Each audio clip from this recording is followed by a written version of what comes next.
అద్దంకి నియోజకవర్గం నుంచి వచ్చిన అందరికీ కూడా ముందుగా హృదయపూర్వకంగా వెల్కమ్ తెలియజేస్తా ఉన్నా. ఆ నియోజకవర్గంలో మంత్రి గారికి ఉన్నంత వ్యతిరేకత బహుశా ఏ నియోజకవర్గంలో ఇంకొకరికి ఎవరికి ఆ స్థాయిలో వ్యతిరేకత లేదు.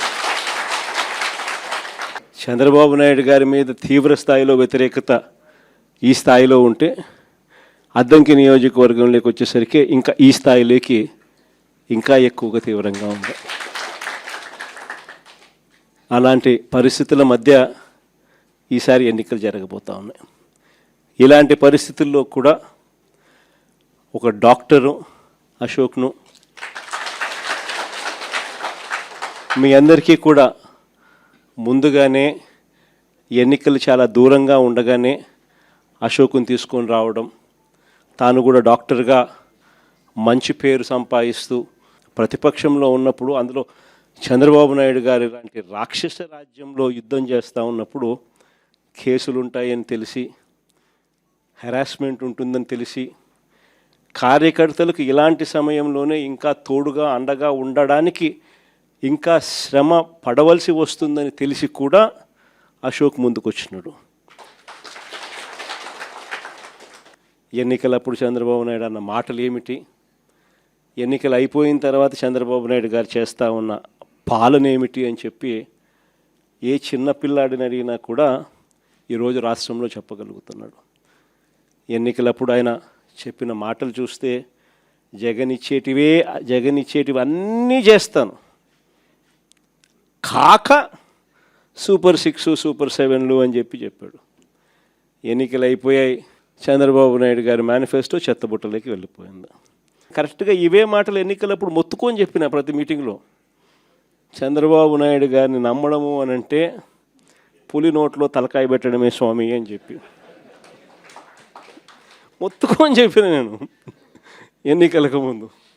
అయినా కూడా చంద్రబాబు నాయుడు గారి అబద్ధాలకు మోసాలకు ఏదో పొరపాటున కాస్త తలొగ్గడం జరిగింది. ఈరోజు ఎన్నికలు అయిపోయాయి, 2 ఏళ్ళు అయిపోయింది, 3వ బడ్జెట్ కూడా ప్రవేశపెట్టినాడు. ఇక మిగిలినటి 2 బడ్జెట్లు. ఈరోజు పరిస్థితి ఏమిటి అని చెప్పి చూస్తే, జగన్ ఉన్నప్పుడు ఇస్తా ఉన్న అన్ని స్కీములు రద్దయిపోయినాయి. జగన్ ఇస్తాడన్న స్కీములు కాక సూపర్ 6 సూపర్ 7 అన్నోడు ఎన్నికలు అయిపోయిన 2 ఏళ్ళ తర్వాత పరిస్థితి ఏమిటి అని చెప్పి చూస్తే, జగన్ ఇస్తా ఉన్న స్కీములన్నీ పూర్తిగా రద్దయిపోయినాయి. ఈయన సూపర్ 6 సూపర్ 7 అని చెప్పి ఇస్తాననేటివన్నీ కూడా మోసాలుగా తేలిపోయినాయి.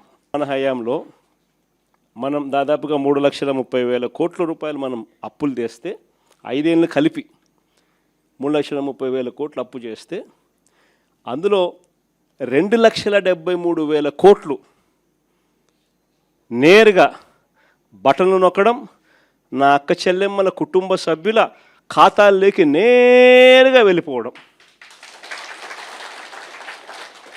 ఏకంగా 2,73,000 కోట్ల రూపాయలకు సంబంధించి ఆధార్ నెంబర్లతో సహా, బ్యాంక్ అకౌంట్ డీటెయిల్లతో సహా మనం చెప్పగలుగుతాం ఎవరెవరికి దగ్గర ఎంతెంత డబ్బులు పోయినాయని చెప్పి.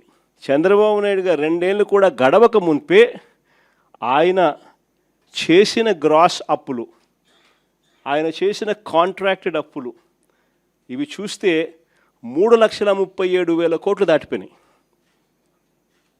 కానీ జగన్ చేస్తా ఉన్న స్కీములు లేవు, ఈయన ఇస్తానన్న సూపర్ 6 లేదు, సూపర్ 7లు లేవు. మరి డబ్బంతా ఏమవుతా ఉంది, ఎవరి జోబులు లేకపోతా ఉంది? ఇది నిజంగా ప్రతి ఇంట్లో కూడా చర్చనీయాంశంగా మారింది. జగన్ ఎలా చేయగలిగినాడు, చంద్రబాబు నాయుడు అనే వ్యక్తి ఎందుకు చేయలేకపోతా ఉన్నాడు అని. కారణం చాలా సింపుల్. చంద్రబాబు నాయుడు గారి హయాంలో జరుగుతూ ఉన్నది ఏమిటి అని అంటే, దోచుకోవడము, పంచుకోవడము, తినుకోవడము. డిపిటి, దోచుకోవడము, పంచుకోవడము, తినుకోవడం, ఇది జరుగుతూ ఉంది. అదే జగన్ హయాంలో ఏం జరుగుతూ ఉన్నది, బటన్లు నొక్కడం, నేరుగా నా అక్క చెల్లెమ్మల కుటుంబాల ఖాతాలోకి నేరుగా వెళ్ళిపోతూ ఉండేది. తేడా అంతకన్నా ఇంకేం లేదు. రాష్ట్రానికి సంబంధించి రావాల్సిన రాబడులు, రాష్ట్రానికి సంబంధించి రావాల్సిన ఆదాయాలు ఈరోజు రాష్ట్రానికి రావడంలా. రాష్ట్ర ఖజానాకి డబ్బులు రాకుండా చంద్రబాబు నాయుడు గారి జోబుల్లోకి ఆయన ఎమ్మెల్యే వాళ్ళ జోబుల్లోకి, వాళ్ళ బినామీల జోబుల్లోకి, వాళ్ళ మనుషుల జోబుల్లోకి ఖజానాకు రావాల్సిన డబ్బులు పక్కదోవ పడతా ఉన్నాయి. ఈరోజు ఎక్కడ చూసినా కూడా అవినీతి. లిక్కర్ దగ్గర నుంచి మొదలు పెడితే, గ్రామాల్లో లిక్కర్ మాఫియా దగ్గర నుంచి మొదలు పెడితే రాష్ట్రానికి సంబంధించిన ఆదాయాలు రాష్ట్రానికి రావు. ఎంఆర్పి రేటు కన్నా 20 రూపాయలకు 10 రూపాయలు ఎక్కువ రేటుకి అమ్ముతూ ఉన్నారు. డబ్బు ఎక్కడికి పోతా ఉంది అని అంటే గవర్నమెంట్కి రావడంలా, వీళ్ళ జోబీల్లో నుంచి గవర్నమెంట్కి రావాల్సిన డబ్బులు వీళ్ళ జోబీల్లోకి పక్కదారు. లిక్కర్ మాఫియా దగ్గర నుంచి మొదలు పెడితే ఇసుక, మట్టి, సిలికా, క్వాడ్స్, లాటరైటు, గ్రెనైటు, ఇవే కాదు అధిక రేట్లకు పీపీఏలు, పవర్ పర్చేస్ అగ్రిమెంట్లు. మనం ₹2.49 మనం రైతులకు మేలు జరగాలని 25 ఏళ్ల పాటు రైతులకు ఉచిత కరెంటు ఖచ్చితంగా ఉండాలి అని, దాన్ని ప్రభుత్వం మీద భారం పడకుండా ఉండాలనే ఉద్దేశంతో ₹2.49కే మనం పీపీఏ చేస్తే, నానా యాగి చేసిన వాళ్ళు ఈరోజు చూస్తే పీపీఏలు ఏ రేటుకి చేస్తూ ఉన్నారు?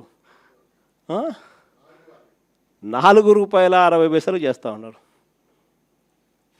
ఎక్కడ ₹2.49, ఎక్కడ ₹4 చిల్లరకు జరుగుతూ ఉంది ఈరోజు పీపీఏలు. ఇష్టం వచ్చినట్టుగా దోచుకో, పంచుకో, తినుకో. అమరావతిలో కట్టడాలు చూస్తే స్క్వేర్ ఫీట్కు ₹11,000 అడుక్కు. హైదరాబాద్ కానీ, బెంగళూరు కానీ, చెన్నై కానీ, మహానగరంలోకి పోయి వెళ్ళి కట్టినా కూడా 5 స్టార్ రెసిడెన్షియల్ కాంప్లెక్సెస్, 5 స్టార్ లాబీలతో ఉండేది కట్టడానికి కూడా అడుక్కు 4,000 కాదు. ఈడ చూస్తే అమరావతిలో అడుక్కు 11,000. ఎక్కడ చూసినా అవినీతే. ఇంకా భూముల విషయంలో నేను చెప్పాల్సిన పనిలే. శనిక్కాయలకు, బెల్లాలకు వాళ్ళకి ఇష్టం వచ్చిన వాళ్ళకి ఇస్తూ ఉన్నారు. ఏకంగా ఇలా బంధువు బాలకృష్ణ అల్లుడు 5,000 కోట్ల రూపాయలు విలువ చేసే భూమిని నేరుగా వీళ్ళకి ఇష్టం వచ్చినట్టు శనిక్కాయలకు, బెల్లాలకు కట్టబెడతా ఉన్నారు. ఈ రకంగా రాష్ట్రానికి సంబంధించిన ఆదాయాలు ఏవి కూడా రాష్ట్రానికి రాకుండా అన్ని రకాలుగా కూడా దోచుకోవడము, దోచుకున్నది తినుకోవడమే జరుగుతూ ఉంది. ఇంకా ఆశ్చర్యం విషయం ఏంటి తెలుసా? అసలు రాష్ట్రంలో పరిపాలన అనేది ఎక్కడ సాగడంలా, వ్యవస్థలన్నీ కూడా మొత్తం కుప్పకూలిపోయినాయి. ఈరోజు పిల్లల చదువుల గురించి ఎవరు పట్టించుకోవడంలా, ఫీజు రీయింబర్స్మెంట్ అందక ఏకంగా ఫీజులు కట్టలేని పరిస్థితిలో పిల్లలు చదువులు మానేస్తూ ఉన్న పరిస్థితులు ఈరోజు మొట్టమొదటిసారిగా చూస్తూ ఉన్నాం. వైద్యం గురించి నేను చెప్పాల్సిన పనుల దాదాపుగా 3,000 చిల్లర కోట్ల రూపాయలు రాక నెట్వర్క్ హాస్పిటల్స్ అన్నీ కూడా బోర్డు తిప్పేసి ఆరోగ్యశ్రీ పేషెంట్లకు వైద్యం చెయ్యమని చెప్పి నిర్మోహమాటంగా చెప్తూ ఉన్నాయి. ఈరోజు పరిస్థితి విద్య తెరమరుగైపోయింది. నాడు నేడు కనపడ్డంలా, బడులలో ఇంగ్లీష్ మీడియం కనపడ్డంలా, బడులలో గోరుముద్ద క్వాలిటీ తగ్గిపోయింది, బడులలో ట్యాబులు ఇచ్చే పరిస్థితి లేకుండా పోయింది. 3వ తరగతి నుంచే టోఫుల్ ఒక పీరియడ్గా ఇంగ్లీష్లో బోధన చేసే పరిస్థితులు ఈరోజు రాకుండా పోయాయి. చదువులు పూర్తిగా తిరోగమనంలోకి వెళ్ళిపోయాయి.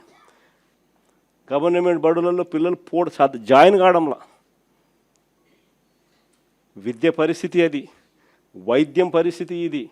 రైతుల పరిస్థితి చూస్తే ఏ పంటకు కూడా ఈరోజు కనీసం గిట్టుబాటు ధరలు రాని పరిస్థితులకి, ఏ పంటకు రాని పరిస్థితి. అంతటి దారుణంగా ఈరోజు వ్యవసాయం జరుగుతూ ఉంది. రైతుల గురించి పట్టించుకునే పరిస్థితి లేదు.